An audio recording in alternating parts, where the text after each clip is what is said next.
Halo teman-teman, perkenalkan nama saya Tiffany Distiasari. Pada kesempatan kali ini, saya bersama teman-teman saya akan mempraktikkan keterampilan leading, reflections of feeling, dan clarifications dalam counseling. Langsung simak videonya yuk. Assalamualaikum. Permisi, selamat siang Bu Tiffany.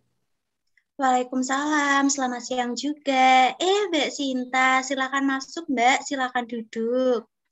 Baik Bu, terima kasih. Iya, sama-sama Mbak Sinta. Mbak Sinta habis dari mana ini? Habis dari kelas Bu. Oh, habis dari kelas. Habis pelajaran apa Mbak? Habis pelajaran IPA Bu. IPA? Iya Bu. Sama Pak Bagus ya? Iya, sama Pak Bagus Bu. Wah, pasti kelasnya seru ya. Orang gurunya yang ngajar aja humoris banget. Iya Bu. Oh iya, Mbak Sinta ngomong-ngomong, ada apa? Kok banget datang ke ruang konseling? Ibu lihat sepertinya Mbak Sinta sedang tidak bersemangat. Apakah ada masalah, Mbak? Iya Bu. Ada suatu hal yang ingin saya ceritakan ke Ibu. Saya juga ingin melakukan proses konseling dengan Ibu. Soalnya gimana ya Bu? Saya itu bingung harus cerita ke siapa lagi. Oh iya, baik Mbak Sinta. Sebelumnya Ibu ucapkan terima kasih. Namun Mbak Sinta, sebelumnya Ibu mohon maaf. Jam 2 nanti Ibu ada rapat dengan kepala sekolah. Dan kita hanya mempunyai waktu sekitar 45 menit. Oleh karena itu, mari kita manfaatkan waktu selama 4 menit dengan baiknya ya Mbak. Baik Bu. Oke, kalau begitu, Ibu mau tanya dulu sama Mbak Sinta. Apakah sebelumnya Mbak Sinta sudah pernah melakukan proses konseling?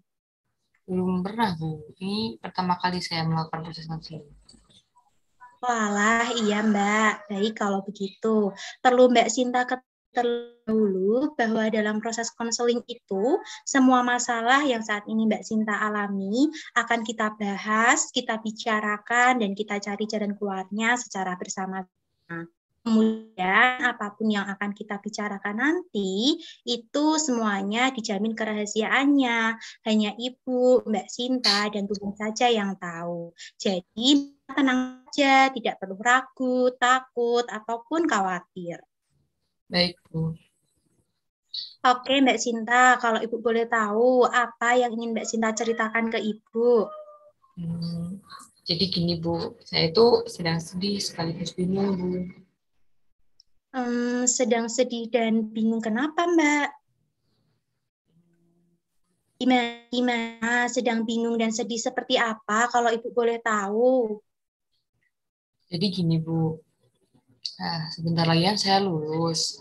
Saya ingin melanjutkan ke perguruan tinggi. Saya juga sudah menentukan jurusan dan universitas yang akan saya pilih nanti.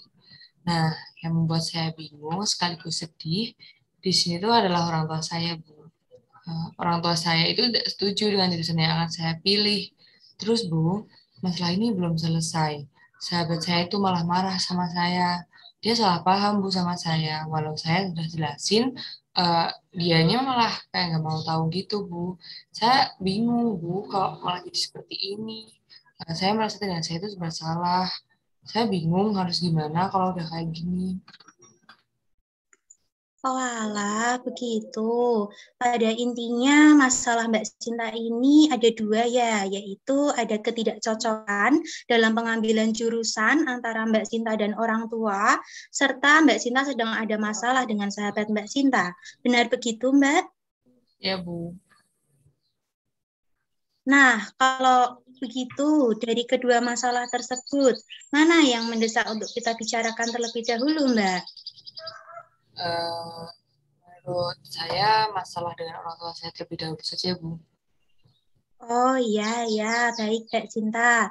Oke, kalau begitu coba ceritakan kepada Ibu, kenapa kok orang tua Mbak Cinta itu tidak setuju dengan pilihan Mbak Cinta? Hmm, itu Bu, saya itu juga bingung dan heran gitu loh Bu sama orang tua saya. Padahal orang tua saya itu pinginnya saya mengikuti apa keinginan mereka. Ya, dari kecil sampai saat SMA ini juga kehidupan sekolah saya itu selalu diatur terus, Bu. Padahal dulu saya itu hmm, maunya nggak mau ambil jurusan ini dan sekarang terulang lagi. Sekarang kan saya juga udah besar ya, Bu. Saya udah bisa menentukan sendiri, tapi orang tua saya tetap kekeh, Bu, dan ingin nanya. Saya kan bukan boneka, Bu. Saya itu anak mereka. Tapi kenapa orang tua saya seperti ini? Tenang Mbak Cinta, tenang. Boleh tindak seperti itu. Tenang dulu Mbak, tenang. Ya, Bu. Maaf. Maaf ya, Bu. Saya terlalu terbawa suasana. Soalnya gimana ya, Bu? Saya tuh nggak mau diatur lagi. Ya Mbak Cinta, iya tidak apa-apa. Tampaknya Mbak Cinta sedang jengkel dan marah. Ini Mbak diminum dulu, tenang dulu. Setelah itu baru kita lanjutkan. Ya, Bu. Maafkan saya ya, Bu. Iya Mbak, gimana? Mbak Cinta udah senang, bisa dilanjut? Iya, Bu. Udah sedikit tenang.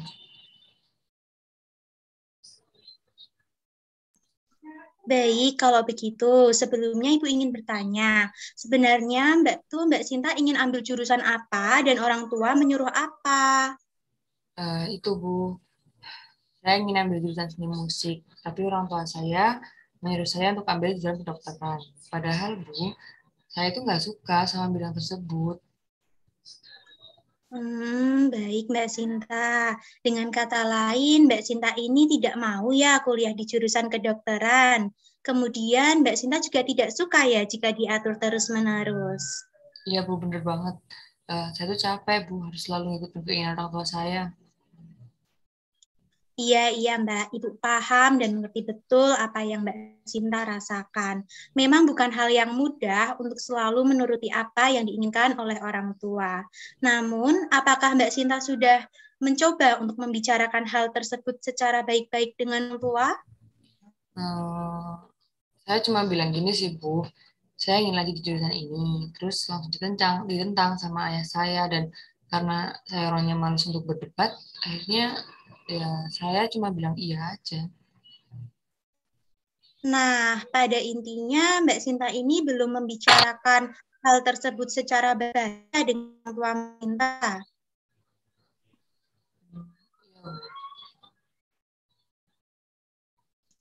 Nah, kalau begitu menurut Mbak Cinta tepat tindakan tersebut?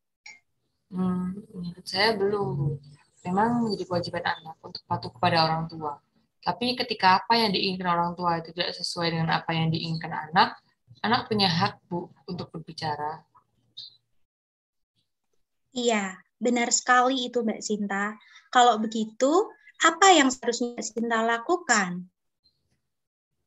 Yang bisa aku lakukan membicarakan hal ini dengan orang tua secara baik ya, Bu, dan memberikan alasan yang jelas kenapa saya tidak mau ambil jurusan kedokteran dan kenapa saya ingin mengambil jurusan seni musik. Bagus Mbak Cinta, benar itulah tindakan yang perlu Mbak Cinta lakukan untuk saat ini. Bicarakan masalah ini secara baik-baik dengan orang tua Mbak Cinta. Berikan alasan yang mendukung keputusan Mbak Cinta. Ibu yakin kok kalau Mbak Cinta bilang secara baik-baik, pasti orang tua Mbak Cinta akan mengerti. Seperti itu ya, Bu. Baiklah, Bu. Kalau begitu, saya coba menjalankan hal ini dengan baik pada orang tua saya.